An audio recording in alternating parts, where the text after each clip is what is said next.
ஒரு கருத்தை ரொம்ப ஆணித்தரமா சொன்னாங்க. அதையும் சொல்லி என்னுடைய உரையை நான் முடிக்கலாம்னு நினைக்கிறேன். அடுத்த பேச்சாளரை கூப்பிடலாம். என்ன உறவு உறவுன்னு பெருசா சொல்றீங்க? உடனோடு பாம்பு உடனுறைந்தற்றுன்னு உட்பகைன்னு ஒரு அதிகாரத்துல ஒரு அருமான குரலை நம்ம வள்ளுவர் எழுதியிருப்பார். அவங்க சொன்ன கருத்துக்கு உடன்படுறதுனால அந்த குரலை நான் இப்ப உடன்பாடு இல்லாததை பத்தி வள்ளுவர் எழுதுந்த அவங்க கருத்துக்கு உடன்படுறதுனால இந்த இடத்துல பதிவு செய்யறேன். குடங்கருள் பாம்போடு உடனுறைந்த உடன்பாடு இல்லாத வாழ்க்கை குடங்கருள் பாம்போடு உடனுறைந்தற்றுன்னு ஒரு அற்புதமான குரலை உட்பகைன்னு எழுதினார். இன்னைக்கு பல பேரை நான் பாக்குறேன், எங்களுடைய இயக்கத்துல பாக்குறேன், நீங்களும் உங்களுடைய நண்பர்கள் பல பேர் பார்க்கலாம், ஒரு சிலர் உங்க வாழ்க்கையில கூட அனுபவிக்கலாம். பல நேரங்கள்ல கணவன் மனைவி என்பது உறுதுணையா இருக்காங்க தான், பல நேரங்கள்ல தாய் தந்தை உறுதுணையா இருக்காங்க தான். ஆனா பல குடும்பங்கள்ல தன்னுடைய மகளுடைய வருமானம் வேண்டும் என்பதற்காகவே தன்னுடைய மகளின் திருமணத்தை தள்ளி வைக்கிற பல பெற்றோர்களும் உறவுகள் இருக்காங்களே. பல குடும்பங்கள்ல தன்னுடைய கணவன் தன்னுடைய வீட்டுக்கு மட்டும்தான் வேலை செய்யணும்ட்டு அவனுடைய சமூக பணிகளையோ மற்ற விஷயங்களோ தடுக்கின்ற மனைவிகள் இருக்காங்களே. பல மனைவிகள் மிக திறமையானவர்களா இருந்தா கூட அந்த திறமையை வெளியில தெரிந்து விடக்கூடாது என்பதற்காக அவர்களை தடுத்து அவர்களை ஒரு கூட்டுக்குள்ள அடக்கி வைக்கிற பல கணவர்கள் பெண்ணடிமைத்தனம் செய்யறவங்க இருக்காங்களே. இவங்களாம் உறவுகள் தானே. அவங்க அழகா சொன்ன பல உறவுகள், அந்த அண்ணன் தங்கை உறவுகள்ல எத்தனை சொத்து தகராறு, எல்லாத்துக்கு மேல விவாகரத்து கேசுகள்லாம் எந்த நட்புக்கும் வர்றது இல்லையே. அதிகபட்ச ஒரு பிரிவு ஏற்படலாம், மீண்டும் அந்த பிரிவு சேர்ந்துரும்.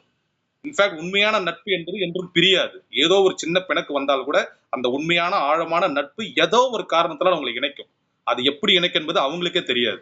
என்னுடைய வாழ்க்கையில அது நடந்திருக்கு. அது பிரபஞ்சத்தின் மிகப்பெரிய சக்தி. ஆகவே அந்த நட்பு என்பது மிக முக்கியமான ஒரு விஷயம். அந்த அடிப்படையில் எவ்வளவு விஷயங்கள் அவங்க சொன்னாங்க. குறிப்பாக அந்த சொத்து தகராறு செய்வது உறவுகள் தான். தாய் தந்தையிடம் பிணக்கு வருவதற்கு காரணம் உறவுகள் தான். விவாகரத்து கேஸ்ல வர்றது பாத்தீங்கன்னா உறவுகள் தான். இந்த உறவுகளை வைத்துக் கொண்டு இப்படி ஒரு தனி மனிதன் வாழ்க்கையில வளர்ச்சி இருக்கும், மகிழ்ச்சி உறவுகள் தான். ஆகவே இந்த விவாகரத்து வழக்குகள் வருவது கணவன் மனைவி உறவுல தான். சொத்து தகராறு வருவது தாய் தந்தை மற்றும் சகோதரர்கள் உறவுல தான். எப்படி ஆக உறவுகள் எப்படி தனி மனித வளர்ச்சிக்கோ வாழ்க்கைக்கோ முக்கிய பங்காற்றுன்றத ரொம்ப அற்புதமான முறையில மிக அழகா கேட்டிருக்காங்க. அவங்க பேசுறது கேட்கும் போது உறவுன்றத ஒண்ணு வேணாம், நட்போடே வாழ்ந்துடலாமா அப்படின்ற அளவுக்கு கூட நினைக்க வைக்கிற அளவுக்கு அவ்வளவு கருத்துக்களை ரொம்ப ஆழமா ஆணித்தரமா மிக அழுத்தமா எடுத்து வச்சிருக்காங்க. போன முறை உறவை பத்தி பேசணும்னா உறவுக்காக தீர்ப்ப சொல்லிடலாம்னு நான் நினைச்சேன். ஆனா இப்ப இவங்க பேசினதுக்கு அப்புறம் முழுக்க முழுக்க நட்பு தான் இந்த உலகத்தை ஆளுது அப்படின்ற அளவுக்கு பல சரித்திர உண்மைகளோட, சங்ககால உண்மைகளோட, புராண கதைகளோட, யதார்த்த வாழ்க்கை தத்துவங்களோட, இன்னைக்கு நடந்துட்டு இருக்க கால சூழல்களோட, அனைத்திற்கும் மேலாக தத்துவார்த்த ரீதியா அதுல மிக முக்கியமா ஒரு கருத்து, அவங்க 2 கருத்து ஆரம்பிக்கும் போதும் இறுதியா சொன்ன கருத்தை சொல்லி என்னுடைய இந்த பின்னூட்டத்தை நான் நிறைவு செய்யறேன். தொடங்கும் போதே அவங்க ஆரம்பிச்சாங்க, ரத்த உறவுகள் என்பது அது இயற்கையானது, அது செய்ய வேண்டிய கடமை இருக்கு, அதனால அது செய்யுது, அதுல பெரிய சாதனை எதுவும் இல்லை. ஆனா நட்பு அப்படி அல்ல.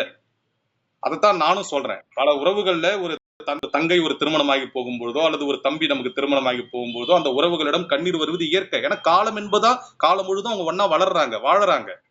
ஆனா ஒரு கல்லூரியில நம்ம ஒரு 5 வருடம் படிக்கிறோம், இல்ல 3 வருடம் படிக்கிறோம். ஆனா அந்த நட்பை நம்ம பிரியும் பொழுது அந்த ஏக்கம், அந்த ஒரு தவிப்பு நீங்க எல்லாம் அனுபவிச்சிருக்கலாம். ஒரு சுற்றுலா போங்க, ஒரு 5 நாள் போவீங்க, யாருன்னே முகம் தெரியாது, 5 பேர் எல்லாம் ஒன்னா போவீங்க, ஒரே பேருந்துல பயணிப்பீங்க. அந்த 6வது நாள் எல்லாரும் பிரிஞ்சு சுற்றுலா முடிஞ்சு உங்க வீட்டுக்கு வந்த அப்புறம் ஒரு ஒரு ஒரு விதமா ஏதோ ஒரு இழந்த ஒரு உணர்வு, அது கண்டிப்பா நீங்க எல்லாரும் உணர்ந்திருப்பீங்க. அதுதான் நட்பின் மகத்துவம். அது எந்த விதமான உறவிலும் வர்றதில்லை. அப்படி இந்த நட்பு என்பதுதான் நம்மளுடைய வாழ்க்கைக்கும் சரி, நம்மளுடைய வளர்ச்சிக்கும் சரி அப்படின்றத ஆரம்பத்துல அவங்க அழகா சொன்னாங்க. முடிக்கும் போது நட்போடு இந்த நட்புக்கு தீர்ப்பு சொல்லணும்னு சொல்லிட்டு நட்பை அழுத்தம் கொடுத்து சொல்லியிருக்காங்க. ஆனா நான் நட்போடு சொல்ல முடியாது, உறவு எதிராகவும் நிக்க முடியாது. ஆனா நடுவர்ன்றதுனால இருபுறமும் 2 கருத்துக்களையும் சீர்தூக்கி எது முக்கியம் அப்படின்றத பார்த்துதான் என்னுடைய தீர்ப்பை நான் கொடுக்க முடியும். ஆனாலும் கூட நட்புக்கு வலிமை வகையில பல கருத்துக்களை மிக அழகா சொன்ன மிக முக்கியமான ஒரு அற்புதமான விஷயங்களை சொன்ன இன்னும் ஒரு கருத்தை அதுல சேர்த்துடுறேன். உன்னை சொல் உன் நண்பனை சொல்கிறேன், ஒரு அற்புதமான உன்னை சொல் உன் நண்பனை சொல்கிறேன். நான் கூட சொல்லியிருக்கேன் ஒரு புத்தகத்துல கூட, you want to have 3 P's in your life, you must have 3 P's. 3 Pன்னா அந்த P என்ற ஆங்கில எழுத்து, positive friends, positive habits and positive thoughts. இது 3 இருந்தாதான் பீஸ், ப்ராஸ்பரிட்டி அண்ட் ப்ராக்ரஸ் இருக்கும். அமைதி, வளம், வளர்ச்சி வேணும்னா நேர்மறையான நல்ல எண்ணங்கள், நேர்மறையான நண்பர்கள், நேர்மறையான நல்ல ஆண்கள். ஆனா அந்த நேர்மறையான எண்ணங்களையும் நேர்மறையான பழக்கங்களும் உங்களுக்கு வரணும்னா நடுநாயகமாக உங்களுக்கு இருக்க வேண்டியது நேர்மறையான நல்ல நண்பர்கள் தான். அதுதான் ஒரு பிரெஞ்சு பழமொழி சொல்லுது, உன்னை சொல் உன் நண்பனை சொல்கிறேன். பெரும்பாலான தீய பழக்கம், போய் பழக்கத்துக்கு அடிமையாக்குறது எல்லாம் பாத்தீங்கன்னா நட்பில் வருகின்ற சிக்கல் தான். அதை நம்ம நெகட்டிவா எடுத்துக்க வேணாம். உண்மையான நல்ல நட்பு என்பதுதான் அதுல இருந்து அவங்களுக்கு மீட்டெடுக்கும். நேரங்கள்ல உறவுகளால் கைவிடப்பட்டவர்களுக்கு கூட அந்த ஒரு விஷயத்தை, அந்த ஒரு ஆறுவது நட்பு தான். பல நேரங்களில் உறவுகளால் பல பாதிப்புக்கு உள்ளானவங்களுக்கு கூட அந்த நட்பு தான் மிக சிறப்பான ஒரு திரைப்படம் இருக்கு. நட்பை பத்தி பேசினா பேசிட்டே இருக்கலாம். இப்ப நான் நட்புக்கு ஆதரவா பேசுற மாதிரி ஆயிடக்கூடாதனால இதோட முடிக்கிறேன். தென்மேற்கு பருவக்காற்று என்ற படத்தை இயக்கிய மிகச்சிறந்த இயக்குனர், ஒரு தேசிய விருது பாடல். இன்ஃபேக்ட் ஒரு மருத்துவக் கல்லூரி மாணவனுடைய வாழ்க்கை வரலாறு, மிக அற்புதமான ஒரு படம் தர்மதுரைன்னு. அதுல பாருங்க, உறவுகளால் பாதிக்கப்பட்ட ஒரு இளைஞன் ஒரு நட்பின் மூலமாக மறுமலர்ச்சி அடைஞ்சு ஒரு புது வாழ்க்கை ஆரம்பிக்கிற மாதிரி ஒரு அற்புதமான கதை. அப்படி அந்த நட்பு என்பதுதான் உலகத்தில் வளர்ச்சியும் மகிழ்ச்சியும் தாங்கி பிடிக்கிறது. மிக அழகா மிக சிறப்பா சொன்ன சிவகாமி அவர்களுக்கு மிக மிக என்னுடைய சிவகாமியில உங்க பேர் என்னம்மா? லக்ஷ்மி. லக்ஷ்மி அவர்களுக்கு என்னுடைய மனப்பூர்வமான வாழ்த்துக்கள். லக்ஷ்மி, உங்களுடைய போன் நம்பர் சொல்லுங்கம்மா. உங்க போன் நம்பர் சொல்லுங்க. ம் ம் ஓகே. இதுக்கு முன்னாடி பேசுங்களா அவங்க யாரும்? சிவகாமி, உங்க நம்பர் சொல்லுங்க. நன்றிமா. சிவகாமி, உங்க நம்பர் சொல்லுங்க. மியூட் பண்ணுங்க, அன்மியூட் பண்ணுங்க.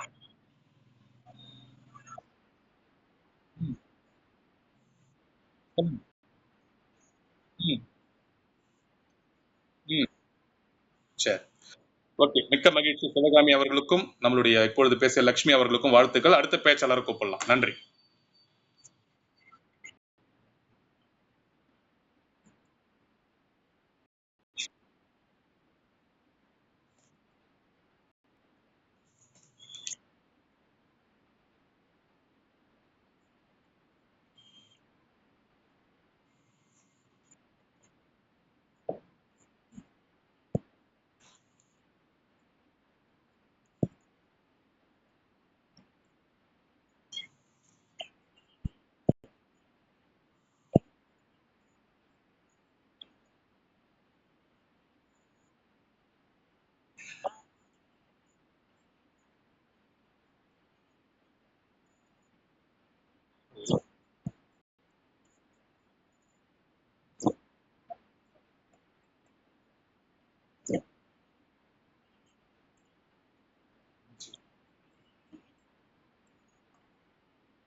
ஒரே நீங்க நடுவரை எதிர்த்து பேசாதீங்க. உங்க எதிரணி எதிர்த்து பேசுங்க. ஓகே.